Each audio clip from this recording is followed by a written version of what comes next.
Adam Edwards. I'm from Chef, development lead on platform integration. So I work on things like cloud plugins for the public clouds, but also OS platforms like Windows. And so today we're going to talk about PowerShell and Chef together. We want to talk about delightful, right? So in the past with PowerShell, we kind of started off on the path to delight with the PowerShell cookbook. So how many of you have used the PowerShell cookbook? Okay, lots of people. And I guess I should have asked this question first. How many of you are using PowerShell? Yay. All right. We had a PowerShell cookbook. We made it native to Chef in last year in Chef 11.6. And then we've added some new features in the release from last week in Chef 11.12. And we've got some other stuff. And so we're gonna show the new stuff because in case you don't know all the stuff that's there. And then I like the music. Then we also have some desired state configuration stuff. How many of you are familiar with PowerShell Dsc? All right, cool. We're going to show a little bit of a preview of that. We've shown some previews before, but this one's going to be a little bit different. So why do PowerShell and Chef together matter? Because some people might say, hey, just use Chef, just use PowerShell. They're separate things. You should pick one and use one. Keep it simple, right? Reality is, first of all, Windows admins love PowerShell. I love PowerShell myself.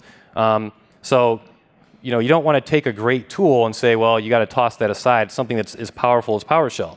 The other thing is Microsoft has invested a ton in PowerShell. If you use Azure, if you automate Azure, you're going to be automating with PowerShell. If you use Exchange, that's actually kind of the first place that a lot of the PowerShell stuff got introduced.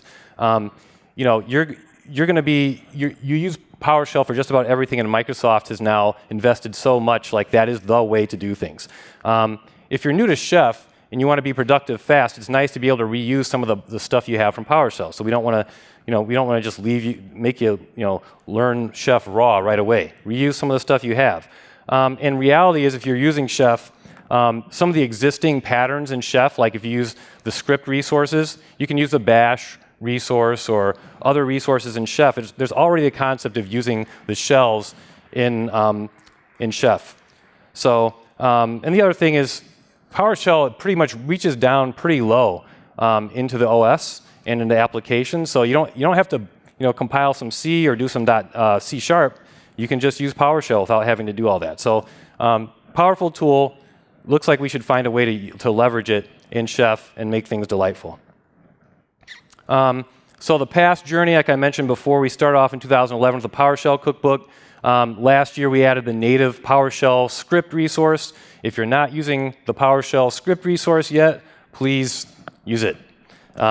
It knows about 32 and 64-bit stuff, which we're going to come back to that a little bit later. But that's something that will always find ways to trip you up if you don't have the power to control it. And so the idea when we did this, when we released this last year, is we were like, yeah, now we should have full parity for people to use PowerShell as a scripting language inside of Ruby, inside of Chef, just like you can with Bash, right? So that was the idea. We'll see how well we did there with what we released last year. How many are using PowerShell out? So I see a few hands. Yeah, I see the author of PowerShell out over there, Kevin from Nordstrom. So thank you for that contribution. But that's pretty cool stuff. If you use Mixlib Shellout, you can get Mixlib Shellout to give you PowerShell instead of CMD. We're going to come back to that theme as well.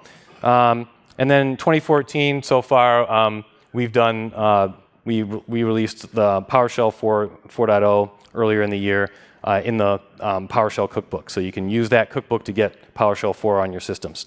All right. So what's the new stuff? What do we have going on right now?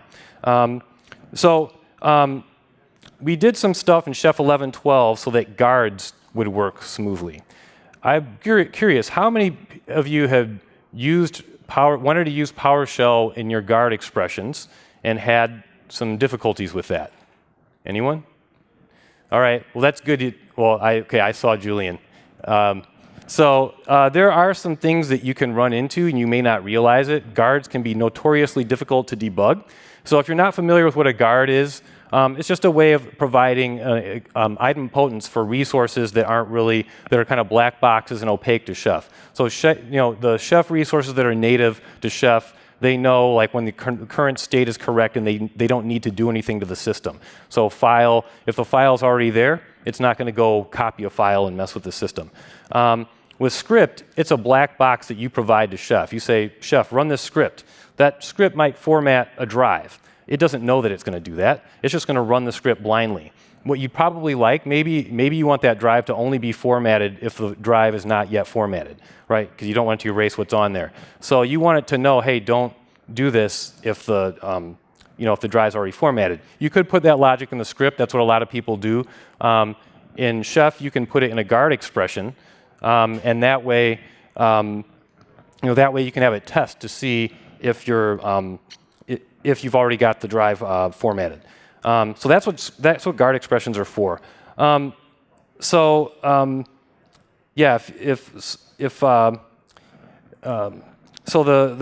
the example is the only if expression. That's one of them. There's a not if expression. So I give one down here. This one's kind of a bash version. So people have used bash. This is just saying only execute this resource if the shell environment variable is equal to this expression right here. It's using the test expression, the brackets. So that's an example of how you would basically put a shell expression that could test whether your script should run.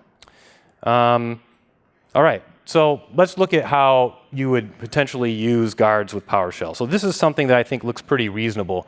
I'm using PowerShell script, and how many of you ever set the execution policy with PowerShell? That was a trolling question. Execution policy, for those that aren't aware of it, is a security feature of PowerShell, but we always need to alter it so we can run our scripts. I have in the sort of the top line where it says code, the code attribute, it's kind of orange up there. That's where it sets the execution policy to something less restrictive so you can run some scripts that aren't signed on your local box. The not if says, that not if is also a PowerShell expression that says, if it's already set, if the execution policy is already remote signed, then don't try to change the execution policy. This other line down here, this next PowerShell script instance is setting up a file share for a log subdirectory on a system. And this way, the idea would be I'm sharing out my logs, right? It uses the new SMB share command to do that. If you run new SMB share when the share already exists, what happens? It blows up. So if you didn't put a guard there and you had this in a recipe and the share was already there, your recipe would die and your chef run would stop. So we put the guard expression there that says, hey, let's run get SMB share, which can tell us if the share is already there. And then we'll skip running it if it's already there. And the way the guards work, I guess I should have mentioned earlier, is they run a script and they check the exit code of the script. So if the exit code of the script is successful, that's interpreted as true. In the case of not if, that would mean skip it. A successful exit code is 0 in the way that Chef looks at the interpreter exit codes. Otherwise, if it's non-zero, it's considered false. In the case of not if you get false, then you would actually run the resource. So this is something that should work. So let's give it a shot. I've got over here. I've got some scripts or some resources, and those are those same expressions right there. I'm just going to go run that. So let's see here. So let's run those recipes using Chef apply. So the idea here is it should go on ahead and create the share, and it should also set the execution policy. So we'll see what happens. Yep, it's going along. Here we go. All right, so it looks like it did it, right? So let's see, I told it to set the execution policy to remote signed. Okay, that looks like that part worked. Let's see if the share is there. Oh, log share is there. Okay, that wasn't supposed to happen. So how about this? I think I didn't clean up from my previous run. Let's just run it again and see what happens, though.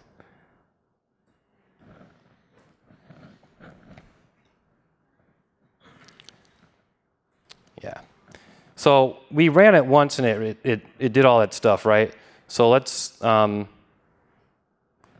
it again.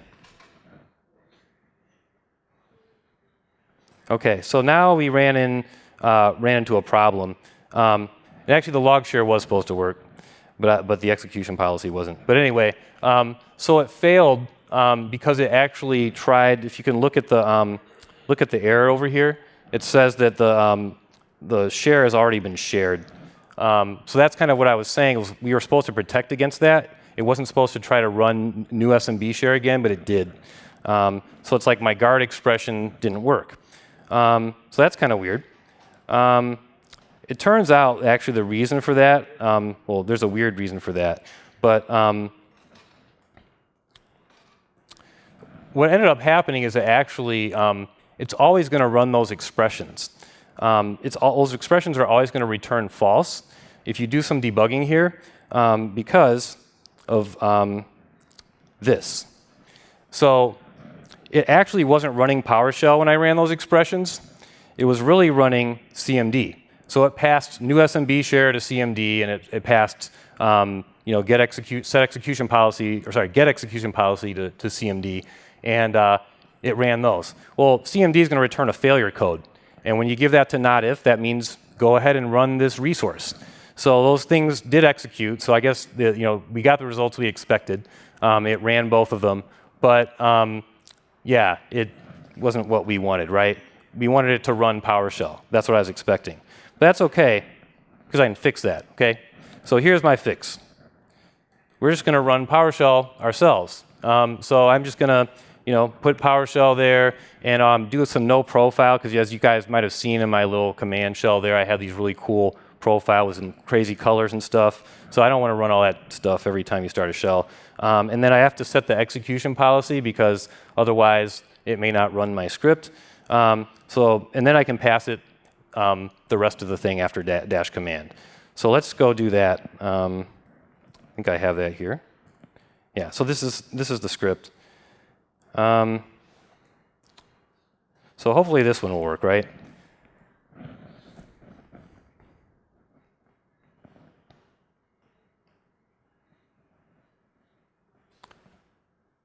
So it shouldn't, the log share is already there, so it shouldn't run that again. That would be the idea. So hopefully that succeeds.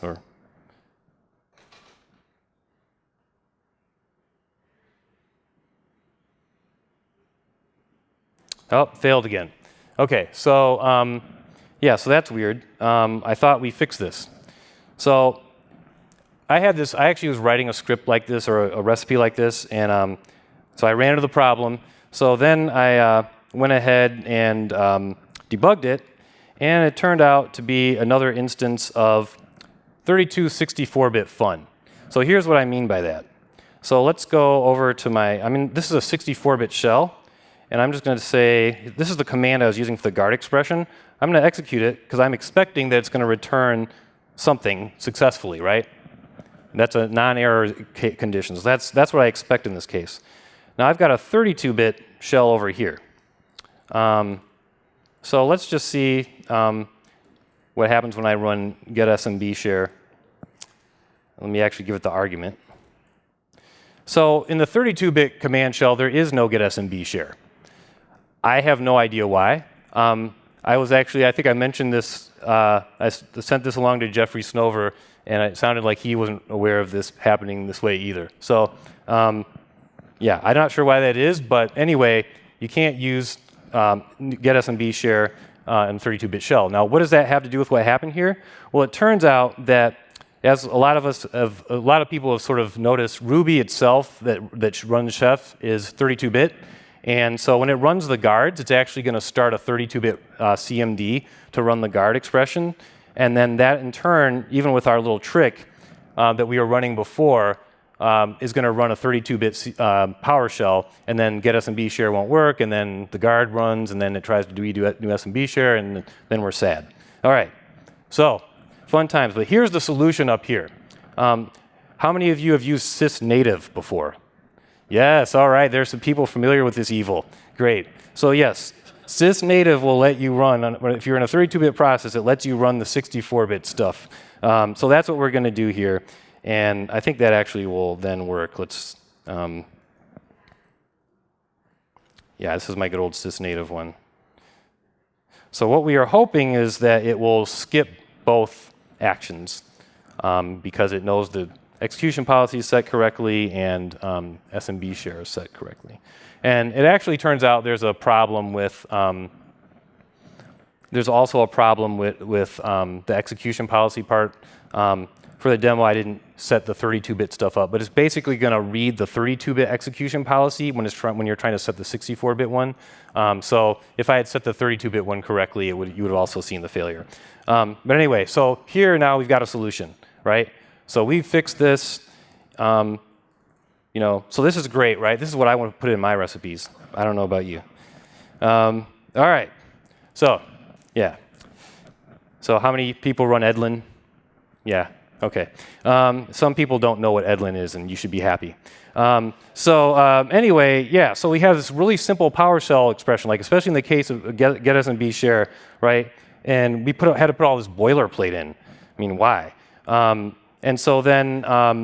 And also we started actually 2 processes rather than just one, so we could run one script. And then there was the 32-bit, 64-bit thing. I spent a large amount of time debugging that. I'll just say that I had no idea that was going to happen. If you're using Bash, you don't have to sit there and think about these things. We can, like, some of the common Bash usages are just very natural. You can use the test command in Bash, for example, and it gives you an exit code that makes it really easy to use as a guard expression. It sort of works like a Boolean expression. There are other stuff that I decided not to go do because it's after lunch, and I wasn't sure that people would be able to stand the pain. There's some fun with quoting that can happen. So we already have fun with quoting Ruby stuff correctly to pass it to something else like CMD or PowerShell. But imagine you have to take the Ruby stuff, and then it goes to CMD, and then there's quoting that has to happen for CMD to be able to pass things like the greater than sign or the double quote symbol to PowerShell. And then your brain just explodes, and then you're sad. So yeah. Yep. So all right. So Chef community. So what should we do, right? So I'll just talk about like the experience I had here. So a bunch of people noticed various parts of these problems. I remember like Chris McClemens, this kind of came up for him when he was doing some work around Azure last year at ChefConf time. A lot of the consultants, Julian has hit some things like this, Alex Vignier. I had started seeing the problem myself. We have a lot of PowerShell users in operations. There are also actually this thing actually affects Unix to a smaller extent. The root of the problem is that on the guard expressions are executed by the default shell of the OS. So on Windows, that's CMD. On Unix, it'll be binsh. And if you're using Bash, you have to, like a Bash resource, for example, you have to remember that, hey, if I'm doing a guard, I need to be POSIX compliant. So I gotta, not use the 2-bracket syntax that you get to use with Bash. So people forget that, and you won't see really an error unless your stuff just starts working strangely. You won't know the problems with your guard. So anyway, people notice this in different ways, and we have like people who care a lot about Windows, care a lot about Unix. I just mentioned Lamont because he's Mr. Old School Unix. I don't think he's in here, but anyway. We have Ruby hippies, Rails hippies. So we all kind of saw this problem. Some of us saw it in Unix, and a lot of us saw it for PowerShell and Windows. But it's the same message. It's that this should be easier. We shouldn't have to go through all this. So what do? So we made an RFC, chef-RFC. How many of you are aware of the chef-RFC repo? Yeah, I think we haven't done a great job publicizing that. But we're gonna work on doing better at that. We've been sending out some of the RFCs to the mailing list in IRC, and so we had an RFC that had several proposals for fixing this problem. What's desired here? So a lot of people said, hey, if I'm using a PowerShell script resource, the guard should use the PowerShell interpreter. That's the intuitive thing. And so there's a bug that was filed that explicitly said that. You know, in general, for any resource, I should be able, if I want to use PowerShell and guards. I shouldn't have to go back to cmd.exe. I shouldn't be forced to just because I'm not using the PowerShell script resource. Unix users would like to be able to use like bash or some other thing in their guard expressions, right? So please don't make me go back to the ancient shells. And you know, Microsoft, that's where the investment is in anyway in PowerShell. So why are you going to make me go use the old stuff? So yeah, so that's kind of the expectation. So now we have a new attribute in Chef for a resource called guard interpreter. And the idea behind guard interpreter is like, hey, we have resources in Chef that can execute scripts. What if they could execute the guards for us? That would be kind of cool. So that's what we do. There's an attribute called guard interpreter, and you just give it the short name of the resource. So if you want to have your guards use PowerShell script to execute some PowerShell stuff, put guard interpreter PowerShell script. If you're doing some bash things, you just put guard interpreter bash. So it's just an attribute of any resource. You can use it with any resource. And there's also a concept of inheritance. So let's say that you're using something like you know, the PowerShell script resource, and you set the CWD attribute, so the current directory, and then you have your guard in there, and it's using PowerShell script with the guard interpreter attribute. It will inherit that CWD setting from the parent resource that it's containing it. We'll look at that a little bit. And so there's some coolness in here to try to make it really intuitive and easy. So here's kind of logically what you can think of happening, right? If you put these two lines in your, you know, into your script, and I actually should have put the code in there. If you put these two lines at the top, the guard interpreter and the only if in there, that's going to sort of turn into another resource that gets executed inside your resource that will have those two attributes set, and it'll run that resource. So if you pass, guards can take parameters. So if you take that guard argument, the CWD argument there, it's going to set that argument, set that attribute in this sort of generated, synthesized PowerShell script resource that runs under the covers. And it's going to take whatever script you provided to the guard over here by the only if, it's going to turn that into the code attribute of the resource, and then it's just going to do the run action on this thing. So relatively straightforward there, but that's how you can think of what guard interpreter does under the covers. There's inheritance, like I said, and but everything is not inherited. So some attributes make sense to inherit, but some don't. Like you don't want to inherit the code attribute from the parent, because the whole point is you're running a different code, like something to evaluate the guard. So there's an explicit set of attributes that each script resource that you can use in a guard expression will say that it can support. So some of these are in there. The idea here is to be intuitive. Probably if, let's say, you set the user attribute in a script resource, you want to run the guards as that same user account. So that's there to help you avoid having to specify the user twice, for example, in a resource. So another thing that's kind of neat, and we're going to see all this work together in a second, but another thing that's kind of neat is, so what's the exit code for something like this expression over here, where I like use test for equality. So if I just had a PowerShell script and it just did this, what would the exit code be? It's always going to be 0, no matter what. That's because PowerShell will only have a non-zero exit code if there's like a failure of some sort. So an exception in the commandlet or Win32. Actually, I don't even think Win32 error codes will get translated. So this will always return 0 in success. So it's useless as a guard expression. If you look at bash does not work that way. Bash, if you use the test expression in there, it returns if all you do is execute test in bash, it's going to return 0 if the test is true and 1 if it fails, if it's false. So there's a new attribute that you can use with PowerShell script that will do this conversion. it figures out, hey, the last thing you executed was a Boolean expression. It knows what Boolean is because .NET is typed, right? So the PowerShell expressions are typed.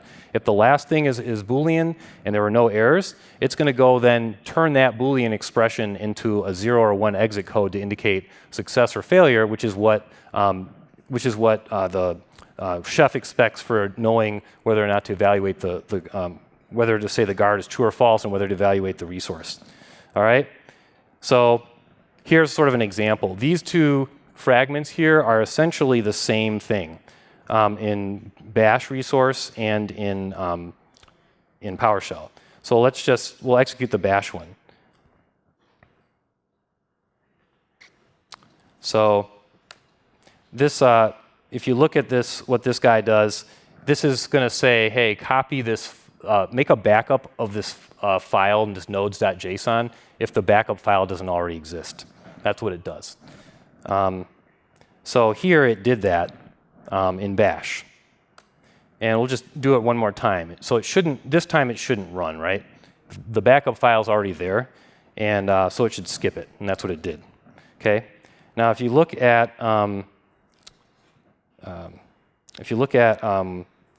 Windows,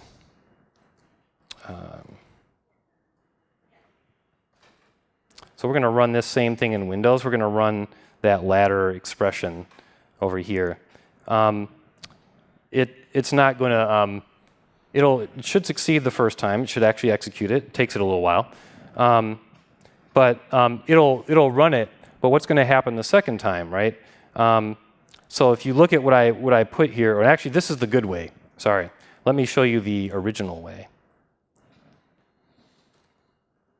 So over here I have that expression, but I'm not using guard interpreter, so I'm just doing it the old way where I have to manually run PowerShell within CMD, but I'm executing that same string, right? So here it actually skips it. So let's see, is it gonna run it the next time? Yeah, so it's gonna skip it. So that's not working the way we want. Let me just make sure. Yeah, so it's not doing the backup. So let's change it to use the good expression. So if we go here, all right. So this is the same thing, but we're using guard interpreter. And so with guard interpreter, now all of a sudden the semantics are different. That not if is actually PowerShell, so I don't need to put all that PowerShell stuff in front of it. And what it's going to do is going to take that status code and turn it into a Boolean. And so here you can see it executed it. Sorry, I forgot to put the color in there, but it did execute it. So this time it didn't skip it. It actually ran it. If we do an ls, we'll see that now the file is there. Oh, now how did that get there? Oh, it's a copy. I see.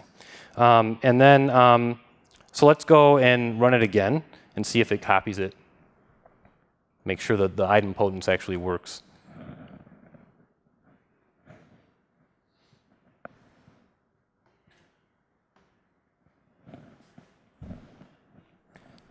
It's a little sluggish. All right, so it skipped it. So the file's already there, and so it skips it. So yeah, so that does what we want, and it actually behaves just like the bash resource. So so we did all these things kind of under the covers because, you know, think about all the things you would have had to do to make that work in that way, to make it work like the bash resource. There's a trick you can use to convert the return value. I didn't bother to show it, but it involves typecasting the Boolean expression at the end of a script, and then inverting it, inverting it first, then typecasting it to int32, and then using the exit command. So you could do that if you really wanted to in your guard expression. All right, fun stuff. So anyway, let's go back to the original one. Okay, so this is what we were doing back in the beginning, where we were saying, hey, I want to set the execution policy and all that stuff, right? And I want to do the new SMB share. So as of right now, I think the system actually has the correct execution policy, so we can't really watch that fun work. But the SMB share is already created as well. So let's run a version of this script that has guard interpreter and see what happens. So this is the one right here. And let's make sure we have some color. If we look at this, right, so the idea here is a couple things happen, right? We don't have to put all the PowerShell -no profile -command stuff, so that's good. We don't have to worry about execution policy. And it's actually 64-bit because it inherits the architecture property of PowerShell script. So PowerShell script has an architecture property that you can set it to be 32-bit or 64-bit. So it's going to do what we want. All right, and it skipped them as we would expect, right? Those things had already been created by that last successful run where we did this super long thing. I could go and undo everything and we could watch it succeed, but I want to get on to the next set of things. The key idea, though, is, this is it was pretty hard to use before to make this stuff work. And a lot of people might not have even known they were having these problems, right? How are you going to really know if the guard just goes and says, yeah, go on ahead and run the resource? Maybe you think everything's working correctly, right? So you don't really know. So these are gotchas that we're trying to smooth out and make it natural and make it work just as well as some of our other things. So that's kind of getting to the point where I think we kind of meet expectations. And there's a question. Just regarding the exit code of the PowerShell. Yep. That's built in the PowerShell 3, 4, or whatever. The exit code I was showing. You mean the exit command? No, the thing is, you were saying that now when you are using the guard interpreter, it means that the PowerShell, when it exits, it gets the volume that. Yep. So we do that in all versions of PowerShell. So the exit code stuff works in any version of PowerShell, so you don't have to have a specific version. So yeah, that works across all. It's just taking advantage of the .NET type system to do that. But good question. So yeah, anyway, so hopefully that's more like what we want, right? That helps meet expectations. What we really want to do is surpass your expectations, all right? So we're going to talk about something else that's not in there yet, but this is sort of a preview. We've sort of previewed it before, so we're now pre-previewing it again. But this is DSC. So let's see what happens here. I'm going to go get a recipe here. Let's see here. So I have a recipe that's going to do something and use a resource called Windows Feature. Now we have something like that in the Windows cookbook, but it's a separate cookbook. It would be cool if that was actually in Chef, and we're actually moving a lot of those resources into Chef, so you don't have to have a separate cookbook. So let's take a look at this guy. I'm going to take this resource, dsc_Windows Feature, IIS, and I'm going to go run it on my other system, which I should make sure that thing is still there. Great. And actually, I'm going to run the website recipe. So there's another recipe in here. It just includes the IIS recipe that you just saw, puts a file on the system. Let's go back. OK. So I'm going to run Chef client here, just with an override run list to tell it to run this specific. This is another machine, or a machine in Azure, actually.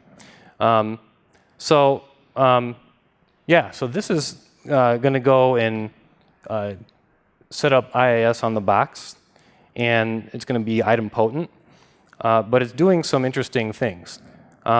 It's not actually using any sort of Windows feature thing that we wrote in Ruby. It's actually just using the DSC, the DSC, Microsoft's PowerShell DSC desired state configuration that I talked about earlier. And there you actually see a fragment of the code that it ends up running the PowerShell code. So it did that. Let's just make sure we can access. It was supposed to set up a website. So let's just see if we can access it.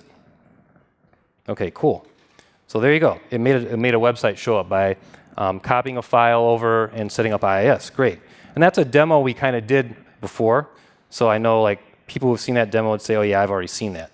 But let's just look at the recipe a little bit again, right? So when we did it before, what we did was we kind of let you embed some fragment of PowerShell code into the system or into the recipe. So now here you just directly use it as a Chef resource. It doesn't actually look like It doesn't look like it's anything different than a normal Chef resource. The only sort of tell is that it has DSC underscore in front of it. All right, so that's kind of neat.